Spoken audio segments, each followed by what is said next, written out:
Hey everyone. Today we are taking a look at the 2021 movie, The Tomorrow War. Watch out for spoilers and enjoy the show. The film opens with a man appearing to materialize out of thin air, high up in the sky.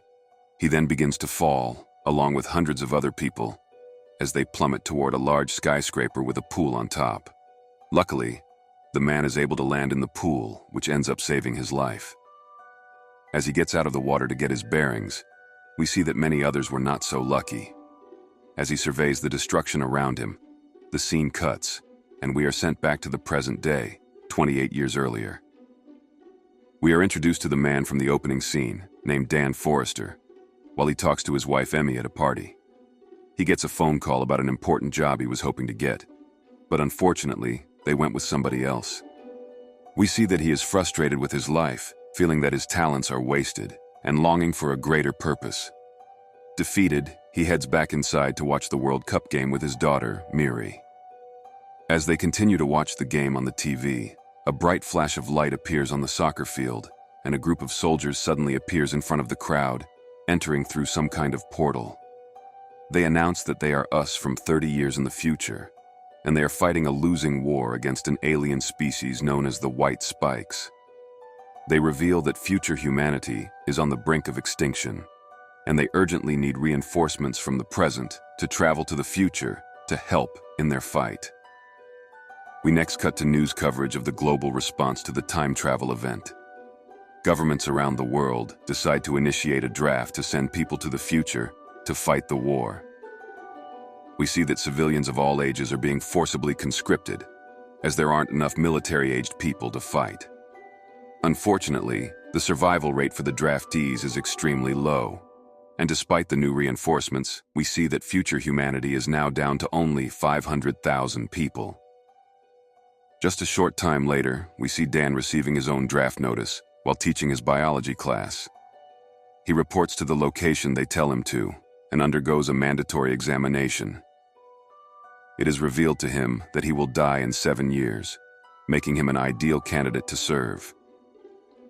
He is told to put his arm into a large device, and they painfully attach a bracelet to it with a countdown timer showing the amount of time that he has to serve for. When he later tells his wife, she immediately suggests they run and try to dodge the draft, knowing that most people do not return. She suggests he goes to see his father, James, who he has a strained relationship with, because he might be able to remove the bracelet. Dan goes to his father for help, but we can see that the two still have issues. This leads to Dan leaving and deciding to enter the war rather than run. He goes to tell his daughter the news before getting ready to head out. Dan is sent to a military facility where he and other draftees undergo a crash course in combat training.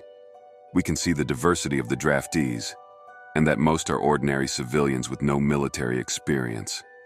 One of the draftees, Charlie, introduces himself to Dan, and we also meet Dorian, who tells Charlie to shut up.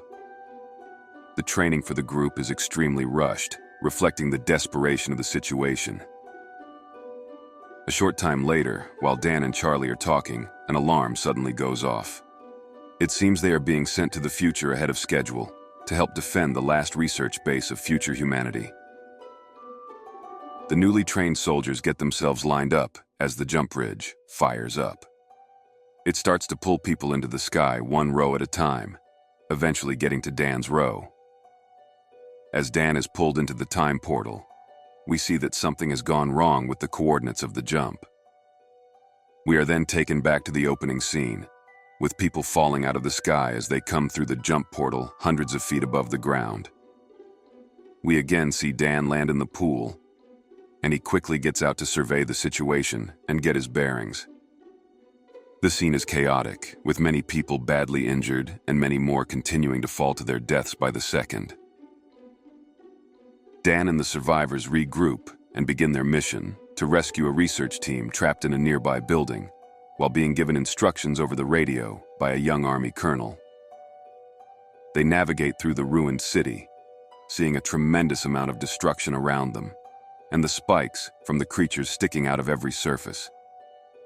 They manage to make it to the research facility, which is also heavily damaged. They eventually find the research team, but unfortunately, none of them are left alive. The woman over the radio tells them to grab some of the vials the group was working on and then leave quickly, because the white spikes are likely coming back for the food they left behind. The team begin to leave the facility when they encounter their first group of white spikes in the stairwell.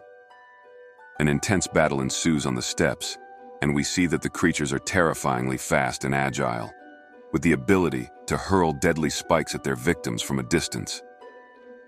The group is able to make it outside, but now, there is a whole horde of white spikes on their trail. The military is sending an airstrike behind them to take them all out, but the group needs to get to a safe distance before they arrive. They desperately flee the attacking creatures, fighting all the way, with most of them just barely making it to safety when the bombs begin to drop. We next see Dan waking up in a bed with an IV in his arm. It appears he and the other survivors were brought to safety shortly after the bombs fell. Dan is then taken to meet the woman he was talking to on the radio, Colonel Miri Forrester, who is revealed to be his daughter from the future.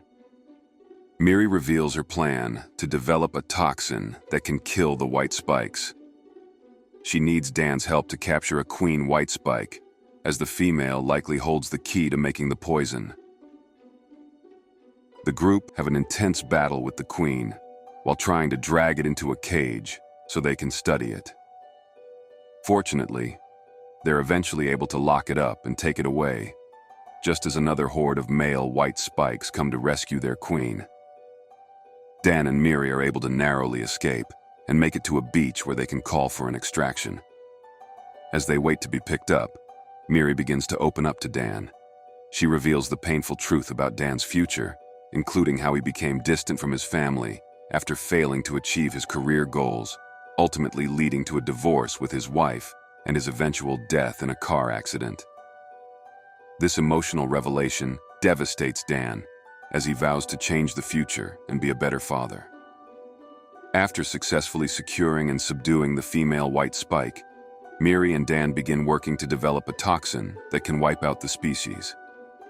They eventually get the match they were looking for, but just as they are about to leave with the weapon, the queen begins to scream, which causes all of the male white spikes to launch a massive attack on their base.